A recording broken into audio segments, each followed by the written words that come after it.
اب یاری صاحب گزارش یہ ہے کہ آپ نے اتنی لمبی بات کی ہے، مجھے بھی تھوڑا ٹائم دیں کہ میں اس پہ بات کر سکوں، یہ نہیں کہ جب میں بات کروں تو آپ بات کاٹ دیں یا آپ کال کاٹ دیں، اب یہ اچھی تو آپ بات مجھے کیوں کاٹ رہے تھے؟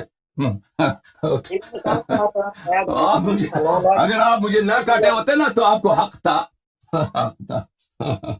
آپ مجھے حق نہیں ہے، میں آپ کی بات پہ بات نہیں کر سکتا، پھر یہ بالکل آپ کریں، بالکل، اسی لیے ہم آپ کو ادھر آپ کو خوش آمدید کہتے ہیں کہ ویلکم، ٹھیک ہے نا؟ ٹھیک ہے نا؟ یاری صاحب میرا سوال یہ تھا، میرا اتأمرون سوال الناس بالبر وتنسون انفسکم وانتم تتلون الکتاب۔ خود جو ہے مجھے بار بار بات کاٹ رہا کرنے ہے اور دینا، پھر مجھے کہہ رہا ہے کہ تم مجھے نہ کاٹو۔ بسم اللہ کرو جی، اب بات تو کرنے دینا، بسم اللہ۔ بات تو کرنے دیں۔ میرا سوال یہ تھا کہ وہ غیب کیوں ہے، لیکن آپ ان کے منصوص اور معصوم ہونے پر اور وہ کیوں چھپے رہیں گے، تو ایسا نہیں ہوگا، یہ تو میرا سوال ہی نہیں تھا۔ اب میں آپ کے سامنے اصول کافی کی ایک روایت پیش کرتا ہوں اور اس پر میں نے جو بات کرنی ہے وہ کرتا ہوں، میرے پھر میں آگے چلتا ہوں۔ میرے اور بھی یہ سوال ہے تاکہ کوئی رہ نہ جائے، اگلے لوگوں کو بھی ٹائم ملے اور ہماری بات بھی کلیئر ہو جائے۔ آپ نے بات کو بہت زیادہ پھیلایا ہے، میرا وہ کوئی میں اعتراض نہیں کرنے والا تھا جو منصوص اور معصوم کی طرف آپ نے بات پھیلائی ہے یا غار والی بات کی ہے، وہ بات میں نہیں اور آپ نے یہ بھی بات کی ہے کہ میں کوئی بیدبی کرنا معاذ اللہ ہم کوئی ایسی جو اہل بیت، میں نے شروع میں یہ بات کہہ دی۔ البتہ جو چیزیں کچھ منسوب ہیں ان کے بارے میں جو میں نے پہلی بات کہہ دی تھی وہ ہم نام لیں گے، باقی ہم نہیں لیتے، ہم نہیں کرتے اس طرح، ہم ایسے لوگ نہیں ہیں۔ اچھا یہ سورہ کافی کی ایک روایت ہے جس سے یہ بالکل واضح بات پتہ چل جاتی ہے۔ جو سوال میرا تھا وہ یہ تھا کہ غیب کیوں ہے، اور یہ روایت بتا رہی ہے کہ وہ خوف کی وجہ سے غیب ہو گئے اور قتل کے خوف کی وجہ سے غیب ہو گئے۔ ٹھیک ہے جی، آپ سے میرا یہ سوال تھا لیکن آپ نے یہ بات نہیں کی کہ وہ خوف، اور خوف جہاں جو اصول کافی کی روایت ہے اس سے یہ پتہ چل جائے گا، اور اس خوف سے میں ایک اور بات بھی آگے کرنے والا ہوں ساتھ میں۔ اس میں ہے جی اصول کافی میں ہے کہ قال سمعت ابا عبد الله جعفر علیہ السلام یقول ان للقائم غیبة قبل ان يقوم قلت ولما ذلك قال انه يخاف واومع بيده الى بطنه یعنی القتل، یعنی آپ قتل کے خوف سے امام جعفر نے اپنے بطن کی طرف اشارہ بھی کیا اور قتل کے خوف کی بات کی۔ اب جب امام مہدی جو آپ کے نزدیک معصوم بھی ہیں منصوص بھی ہیں، تو وہ قتل کے خوف کی وجہ سے جو ہے وہ چھپ جاتے ہیں غار میں، چھپ جاتے ہیں غار میں اور بیٹھ جاتے ہیں، اور خوف کا لفظ ان کی لیے آ رہا ہے، آپ جو آپ کے نزدیک بقول آپ کے امام منصوص اور معصوم امام جعفر وہ فرما رہے ہیں۔ تو کیا بات ہے کہ ایک خوف کا لفظ حضرت عمر کے لیے بخاری کے حدیث میں 3864 میں آ جاتا ہے، تو آپ اس کے اوپر ٹھٹا کرتے ہیں، حضرت عمر کی توہین کرتے ہیں کہ وہ تو ڈرا بیٹھا تھا، وہ تو ایسا کر رہا تھا، وہ تو ویسا توہین آپ لوگ کرتے ہیں۔ جب آپ کا منصوص اور معصوم امام جو ہے وہ چلا گیا خوف سے ڈر سے، بھاگ کے غار میں چلا گیا اور آپ آج تک نہیں نکلا، تو آپ حضرت عمر کے اوپر اعتراض کرتے ہیں، تو وہاں تو آپ کو اتنی لمبی تمیز یاد نہیں آتی۔ تو اس بات سے تو واضح پتہ چل جاتا ہے کہ امام جو ہیں، جو آپ کے نزدیک امام ہے منصوص ہے اور معصوم ہے اور وہ غار میں ہے، کیا ہے وہ خوف کی وجہ سے۔ اور حضرت موسیٰ علیہ السلام کے متعلق بھی اللہ پاک نے قرآن مجید میں سورہ طٰہٰ کے اندر ارشاد فرمایا، سورہ طٰہٰ آیت نمبر 45 قال ربنا اننا نخاف، وہ خوف کے لفظ موسیٰ علیہ السلام کے متعلق آئے ہیں، ہارون علیہ السلام کے متعلق آئے ہیں، اس کے آگے بھی ایک آیت آ رہی ہے۔ تو خوف کے لفظ کسی کے متعلق آ جانا بخاری کے حدیث میں، تو شیعہ اٹھا کے کہتے ہیں جی عمر ڈرا ہوا تھا، فلاں بھاگ گیا تھا، فلاں جنگ سے بھاگ گیا تھا، اور فلاں جنگ سے آپ نے جو جنگ کی بات کی خیبر کی بات کی، اور آپ نے کہا کہ خیبر کی جنگ سے حضرت عمر بھاگ گئے تھے، اس کا بھی میں جواب دوں گا۔ آپ نے جو چونٹی والی روایت پچھلی دفعہ پیش کی تھی اس کا بھی جواب دوں گا، اور جو مقدسی کی کتاب سے آپ نے جو وہاں پہ آپ نے جو جھوٹ بولا تھا ایک معذرت کے ساتھ، اس کا بھی انشاءاللہ جواب دوں گا۔ پتہ چلا امام مہدی جو ہے ایک تو ان کی غیبت جو ہے قتل کے خوف کی وجہ سے ہے، اور پھر خوف جو ہے امام کی طرف سے آ جائے تو وہ تو آپ ہضم کر جاتے ہیں، قبول ہے، لیکن حضرت عمر کے لیے، ابو بکر کے لیے، عثمان کے لیے آ جائے تو وہ آپ کو ہضم نہیں ہوتا۔ اسی طرح کی ایک اور روایت اصول کافی کے اندر موجود ہے، حضرت علی سے پوچھا گیا فقلت یا امیر المومنین وکم تکون الحیرۃ والغیبۃ قال ستۃ ایام او ستۃ اشہر او ستۃ سنین، حضرت علی سے پوچھا گیا کہ مہدی کب تک غائب رہیں گے، تو آپ نے فرمایا کہ 6 دن 6 مہینے 6 سال تک ان کی غیبت ہے، جبکہ وہ ایسے اس کے بعد وہ 6 سال کیا 600 سال ہو گئے وہ غائب نہیں ہوئے۔ تو کیا حضرت علی نے معاذ اللہ معاذ اللہ معاذ اللہ جھوٹ بولا تھا، یا یہ جھوٹ جو ہے کلینی نے گھر کے ان کی طرف منسوخ کیا، اس کا بھی جواب۔ اوکے جناب، میں عمر کے اسلام کے متعلق میں عرض کر رہا ہوں۔ عمر کا جو اسلام ہے وہ اسلام عمر بخاری میں یہ کہاں گیا؟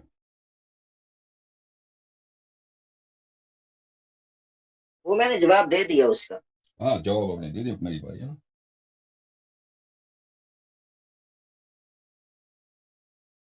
میں اس کو دیکھ لوں. مہربانی کریں. جی بسم اللہ بسم اللہ. ابھی کرتے ہیں, ابھی عرض کرتے ہیں. آپ فکر نہ کریں, آپ کی سب باتوں کا جواب آپ کو مل جائے گا. آپ کے سب باتوں کا مل جائے گا جواب انشاءاللہ تبارک و تعالی.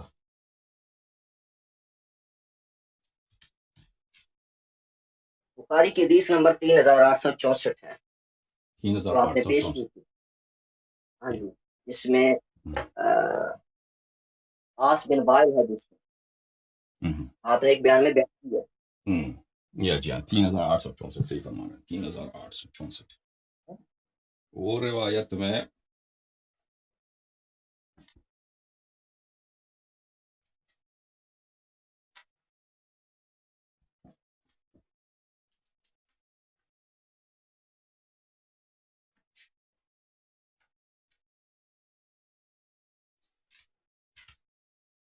دیکھیں عزیزوں, تو رسول اللہ صلی اللہ علیہ وآلہ وسلم غار میں چھپے رہے. ٹھیک ہے نا, ہمارا عقیدہ نہیں ہے کہ امام مہدی علیہ السلام غار میں چھپیں, لیکن اگر غار میں چھپ بھی جاتے ہیں تو کوئی عیب نہیں ہے. رسول صلی اللہ علیہ وسلم کا سیرہ ہے. رسول صلی اللہ علیہ وسلم غار میں چلے گئے کس لیے؟ خوف کی وجہ سے کہ قتل ہو جاتے ہیں. رسول صلی اللہ علیہ وسلم اپنی نبوت کا اظہار نہیں فرماتے. سب مسلمانوں کا اجماع ہے کئی سالوں تک,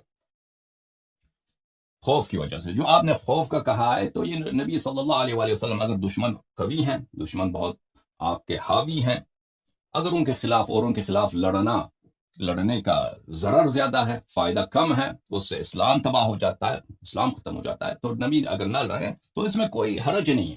ٹھیک ہے, جیسے آپ نے کہا کہ حضرت موسیٰ علیہ السلام فرعون کے خوف سے بھاگ کر مصر سے مدائن چلے گئے تھے. لیکن عمر کے متعلق جو ہے وہ یہ ہے عزیزوں, عمر کے متعلق جو روایت ہے وہ یہ ہے.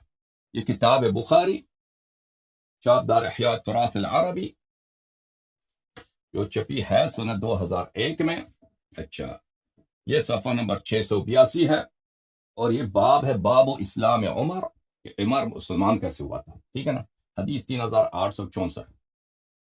عبداللہ ابن عمر روایت کرتا ہے اپنے والد سے کہ والد نے کہا بینما ہوا فی الدار خائفہ, کہ جب عمر اپنے گھر میں خائف بیٹھا تھا کہ عاص ابن وائل السہمی وہاں پہ آیا. اس نے بڑے اچھے کپڑے پہنے تھے, علیہ حبرۃ حلۃ حبرۃ و قمیص مکفوف بحریر, بہت قیمتی سردار والا لباس, اور وہ بنی سہم میں سے ہیں, اور وہ ہم بنی عدی کے خلفاء میں تھے جاہلیت میں کے ساتھ.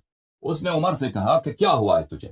اس نے کہا زعم قومک انہم سیقتلونی ان اسلمت, کہ اگر میں مسلمان ہو جاؤں تو مجھے یہ کریں گے, بلے تو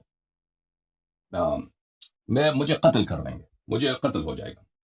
تو پھر اس مشرک نے کہا لا سبیل الیہ, مشرک نے کہا کہ ہم نہیں کرنے دیں گے, ہم آپ کا دفاع کریں گے, آپ ہماری امان میں ہیں, کوئی آپ کو نہیں چڑھ سکتا. بعد ان قالها آمنت, اس نے جب مشرک نے یہ کہا تو پھر اس کے بعد میں ایمان لایا, یا اس کو پڑھیں امنت, اس کے بعد مجھے اطمینان ہو گیا کہ بھئی چلے میں امن و امان میں ہوں. اچھا, پھر وہ آس وہاں سے نکل گیا. آپ لوگ جو کہتے ہو نا, ہم کہتے ہیں کہ عمر ایک بزدل شخص تھا. ٹھیک ہے نا, رسول اللہ صلی اللہ علیہ وسلم اجازت دیں. دیکھیں یہ آپ غلط کر رہے ہیں, پھر میں بھی ایسا کروں گا, یہ ایسا نہ کریں. ٹھیک ہے, میں ایسا نہیں کروں, میں معذرت چاہتا ہوں. آپ کو اگر برا لگا میں معذرت چاہتا ہوں. دیکھیں, رسول اللہ صلی اللہ علیہ وسلم اگر غار میں چھپیں, وہ ڈرپوکی کی وجہ سے نہیں کہ لوگ مجھے ڈر گئے ہوں وہاں پہ کہ وہ غار میں جا کے چھپ گئے, ڈرپوکی کی وجہ سے نہیں, بزدلی کی وجہ سے نہیں. ٹھیک ہے نا, رسول پاک صلی اللہ علیہ وآلہ وسلم اگر مکے میں رہتے بھی سب کافر آ کے تلوار اٹھا کے آ جاتے, ان کے دل میں ذرا برابر بھی کفار کی ان کے پرواہ نہیں ہوتی کہ میں شہید ہو جاؤں, میں قتل ہو جاؤں, کچھ بھی نہیں تھا. یہ اسلام کو بچانے کے لیے وہ غار میں چلے گئے. ٹھیک ہے نا, رسول پاک صلی اللہ علیہ وآلہ وسلم اگر انہوں نے 4-5 سال تک اگر اپنی نبوت کا اظہار نہیں فرمایا, اس لیے نہیں تھے کہ وہ ڈرپوک تھے, ان کو اپنی جان کی فکر تھی. نہیں, اپنی جان کی فکر نہیں تھی. رسول پاک صلی اللہ علیہ وسلم کو اس بات کی فکر تھی کہ اگر میں شہید ہو جاؤں تو پھر اللہ, میں تو آخری رسول ہوں, پر توحید کون سکھائے گا, نماز کون سکھائے گا, شریعت کون سکھائے گا, قرآن کیسے لوگوں کو پتہ چل جائے گا, سنت کیسے لوگوں کو تعلیم دی جائے گی. تو پھر تو آخر تک, قیامت تک زمین پہ کفر ہی کفر رہے گا نا.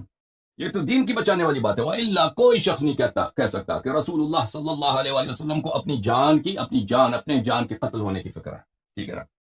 یہاں پر جو بات ہو رہی عمر کی، پہلی بات ہے عمر کے متعلق آپ لوگ کہتے ہو کہ اس نے جب اسلام لایا نا تو اس نے کہا کہ اب ہم جا کر اسلام اس سے پہلے ذلیل تھا، اسلام اس کے آنے کے بعد عزیز ہوا ہے.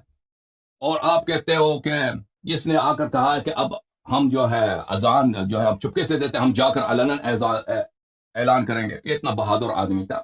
حالانکہ یہ شخص جب ادھر اپنے کمرے میں چھپا ہوا تھا اور عاص ابن وائل سہمی جو ایک مشرک ہے ادھر آتا ہے، کہتا ہے تجھے کیا ہو گیا؟ یعنی عمر کے تیور ایسے تھے، اس میں خوف کے آثار ظاہر تھے، اور اس نے خود اقرار کیا ہے کہ اگر میں مسلمان ہو جاؤں تو میرا قوم مجھے قتل کر دے گا، مکے والے مجھے قتل کر دیں گے. یعنی اس کو اپنی جان کی فکر ہے. عمر اگر اس وقت اگر قتل ہوتا تو اسلام پہ اس عمر کی کیا حیثیت ہے؟ عمر تو ابھی تو مسلمان ہوا بھی نہیں، ایک مشرک مر جاتا ہے. ٹھیک ہے نا. اس سے نہ وحی منقطع ہوتا ہے، اس سے نہ کوئی نماز روزہ کسی چیز پہ فرق نہیں پڑتا، کسی چیز پہ. وہ کون ہے؟ وہ تو کچھ بھی نہیں ہے. ٹھیک ہے نا. تو اس کو جو عمر کو جو خوف ہے قتل ہونے کی، وہ اسلام کے لیے نہیں ہے. اس کو جو فکر ہے اس کو اپنی جان کی فکر ہے. ٹھیک ہے نا. جو اس کے لیے اگر میں لفظ استعمال کروں کہ کس بات کا لفظ کون سا لفظ ہے، تو وہ آپ پر وہی والا لفظ کروں گا نا جو صحابہ نے کہا تھا غزوہ خیبر میں. یجبنہ، سب صحابہ نے کہا کہ ہاں تجوین کیا اس کا، تجوین کو آپ چیک کیجئے ڈکشنری میں کہ کیا ہے. ٹھیک ہے. پھر دوسری بات ہے بھائی کہ عمر کے متعلق وہ عاص ابن وائل سہمی جس کے متعلق قرآن کی آیت نازل ہوئی ہے، ان شانئک هو الابتر. نبی کریم صلی اللہ علیہ وسلم کا جو شانہ ہے، جو اتنا کٹر دشمن ہے کہ نبی کریم صلی اللہ علیہ وسلم کے متعلق وہ حجو کرتا تھا. یعنی کیا بہت اس گالی کے اشعار وہ بولتا تھا. وہ شخص وہ اتنا بدتمیز تھا. وہ عمرو بن العاص کا باپ ہے. وہ ایسا کٹر دشمن جو کبھی مسلمان نہیں ہوا، اس کے ساتھ مل کر اس کی امان میں یہ مسلمان ہوا ہے. آپ نے آج تک دیکھا ہے کہ کوئی صحابی کسی مشرک کے امان میں، کسی مشرک کی پناہ میں آ کر، وہ بھی کیسا مشرک جس کے متعلق قرآن کی آیت ہے، آپ پڑھیے شان نزول کو، ان شانئک هو الابتر، کہ جو رسول پاک صلی اللہ علیہ وسلم کے خلاف وہ اشعار بکتا تھا، جس میں رسول پاک صلی اللہ علیہ وسلم کو وہ برا بلا بکتا تھا، برا بلا بونگتا تھا اس اشعار میں. اس اتنے کٹر مشرک اس کے پناہ میں آ کر یہ مسلمان ہوا ہے. تو اگر ہم کہیں بھائی کہ پھر اس کے بعد کے متعلق تو میں ادعا نہ کرو کہ یہ بڑا شجاع آدمی تھا، اس کے متعلق ادعا نہ کرو کہ اس کے آنے سے اسلام کو عزت ملی ہے. ٹھیک ہے نا. وہ ایسا بہادر سردار کو کچھ بھی نہیں ہے. بہادر سردار اپنے گھر میں جا کے نہیں چھپتا کہ لوگ اگر میں مسلمان ہو جاؤں مجھے قتل کر دیں گے. بہادر سردار اس طرح نہیں ہوتا کہ وہ ایک کافر کے پناہ میں آ کر وہ مسلمان ہو جائے. پھر یہ تم نے کہنا شکر دیکھو، اگر وہ اتنا دلیر تھا کہ وہ آ کے کہتا میں مسلمان ہوں، اب آ کے آ جاؤ تم اذان دے دو کھلم کھلا، تو یہ سب جھوٹ ہے. کیونکہ اگر وہ اتنا بہادر ہوتا تو وہ اپنے گھر میں جا کے نہیں چھپتا. ہم یہ کہہ رہے ہیں اس کا وجہ یہ ہے.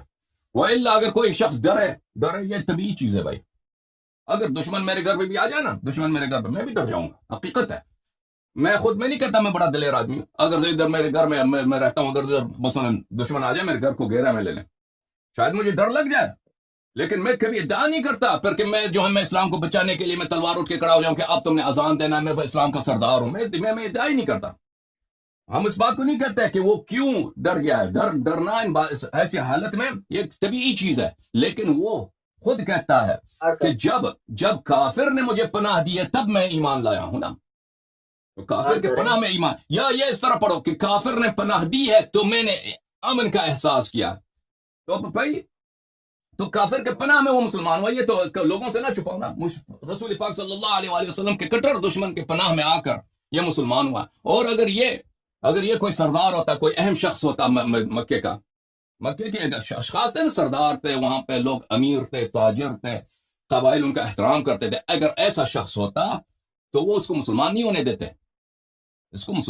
دیتے، کیونکہ اس کی اہمیت ہوتی. وہ اس کو ایسے آدمی کو کہ بھائی کہ ان کے کفار کو فکر ہی بھی نہ ہو، مشرک کو فکر یہ مسلمان ہو جائے کیا ہوتا ہے، اس کے مسلمان ہونے سے ہمیں کیا ہو.